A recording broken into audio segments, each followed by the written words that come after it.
potential long-term solution. The organization is in the process of finalizing a deal with Christian Parker, with both sides already in agreement on terms, setting the stage for Parker to become the fourth defensive coordinator in as many seasons for the Cowboys. That number alone tells you everything you need to know about the urgency of this hire. Brian Schottenheimer and the front office understood what was at stake. Defensive instability has plagued this team for years, and cycling through coordinators has created scheme changes, developmental setbacks, and a lack of identity. This time, the Cowboys cast a wide net, not just to fill a vacancy, but to ensure that when this deal becomes official, it's the last time they're conducting this search for quite some time. And in Christian Parker, they believe they've landed someone who can finally bring continuity, innovation, and accountability to the defensive side of the ball.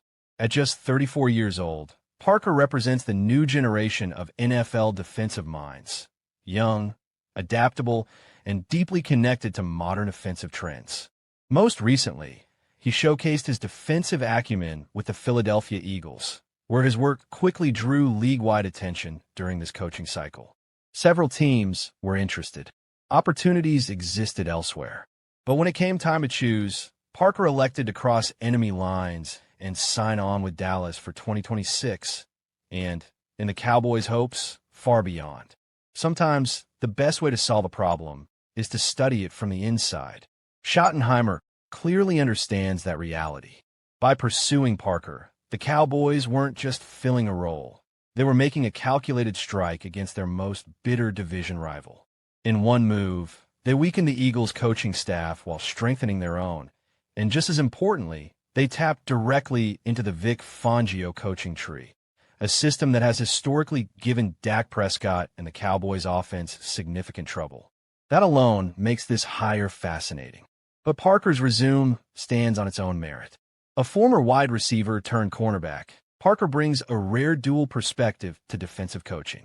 He understands route concepts, timing, leverage, and how offenses want to attack coverage.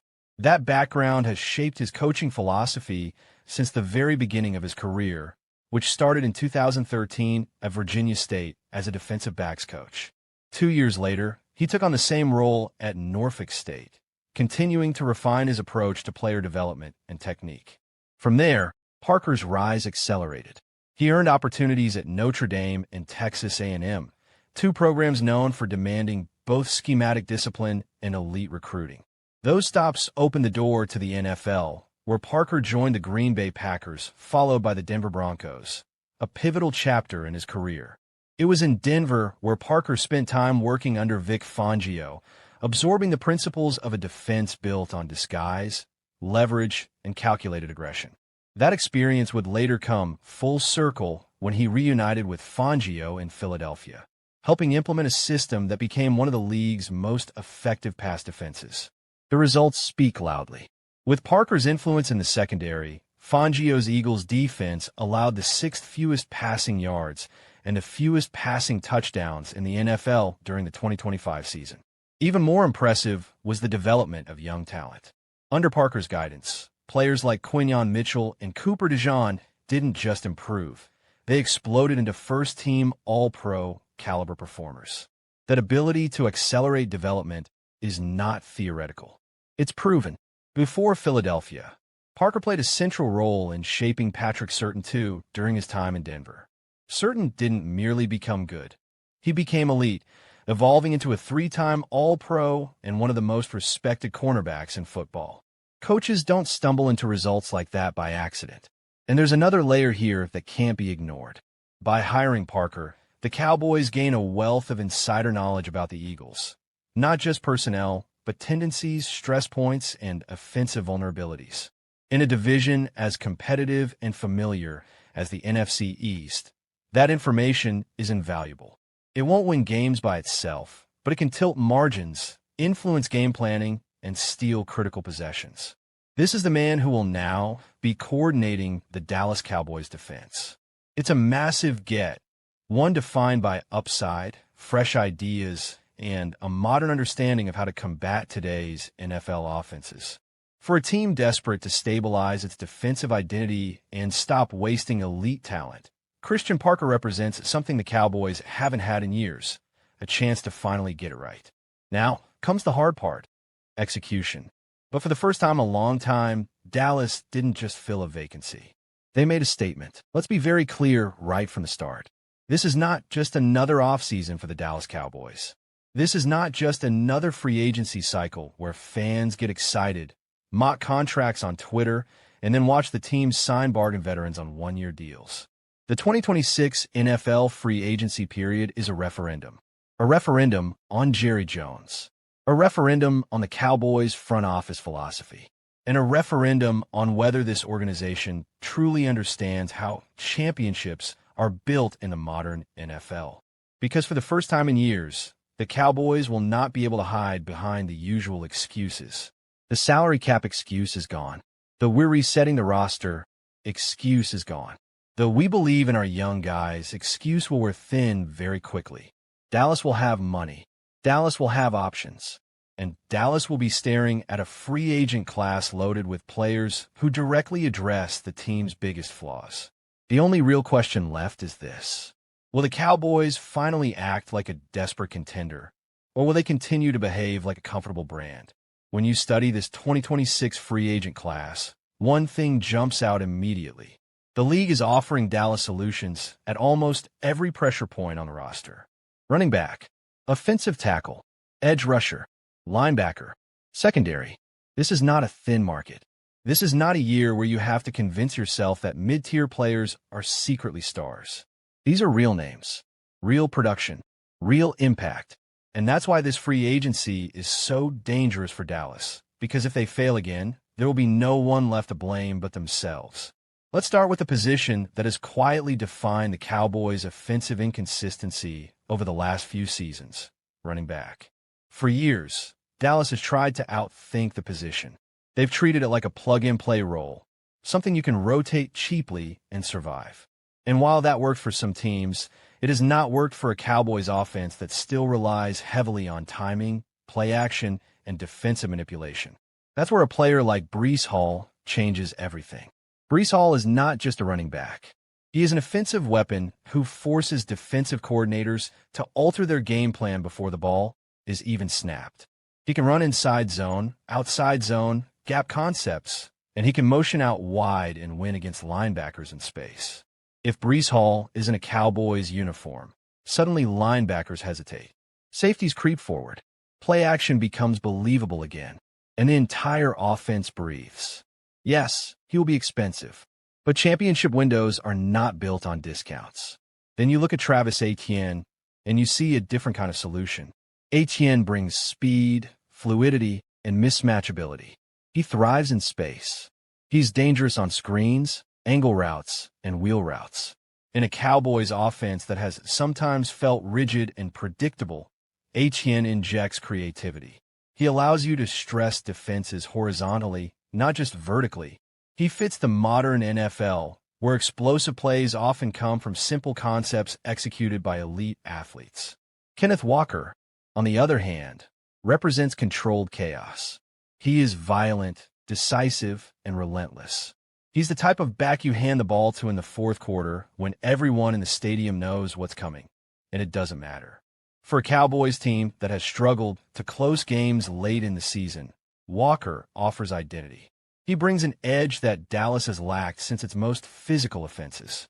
And then there are value options like J.K. Dobbins and Tyler Algier, backs who may not dominate headlines but dominate contact. These are tone setters. These are players who make defenses feel every carry. For a front office that loves flexibility, this is where smart aggression can live. But offense does not survive without protection, and that brings us to one of the most uncomfortable truths about the Cowboys. The offensive line is no longer a strength. It's a question mark.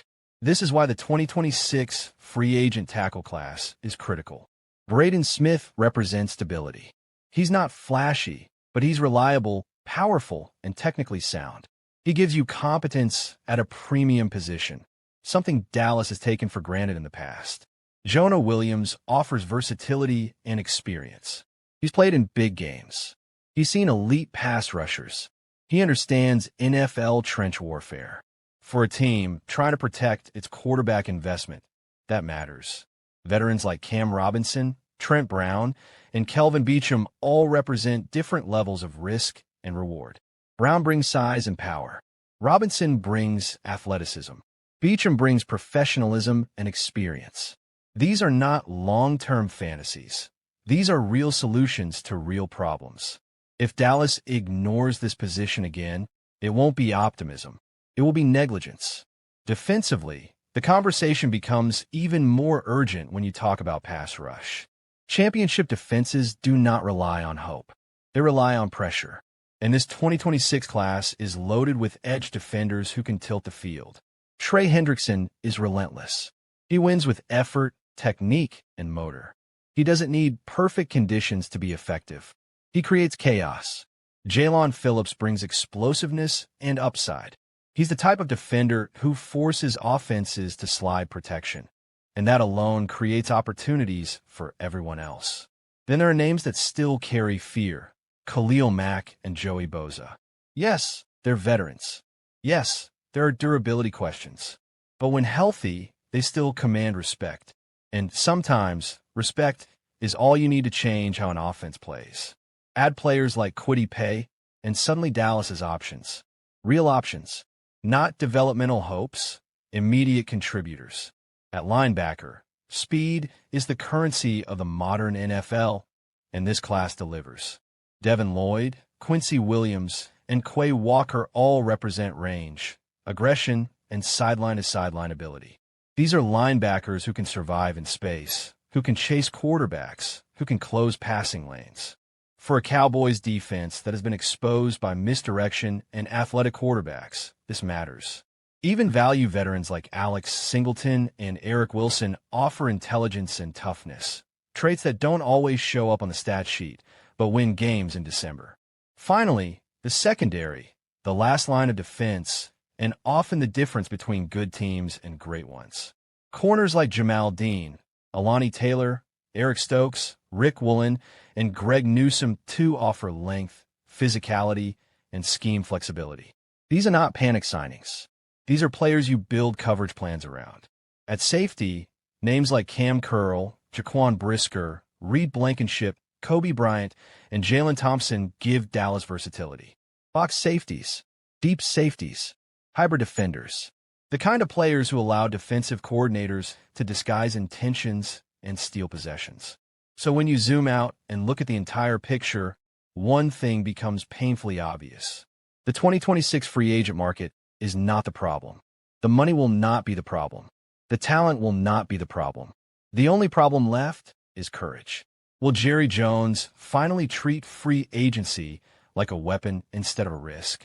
Will the Cowboys finally stop waiting for everything to align perfectly? Or will this be another year where opportunity passes and excuses replace ambition? Because in 2026, history won't care about intentions. It will only remember decisions. The Dallas Cowboys are heading into one of the most important off-seasons in recent memory, and everything feels connected.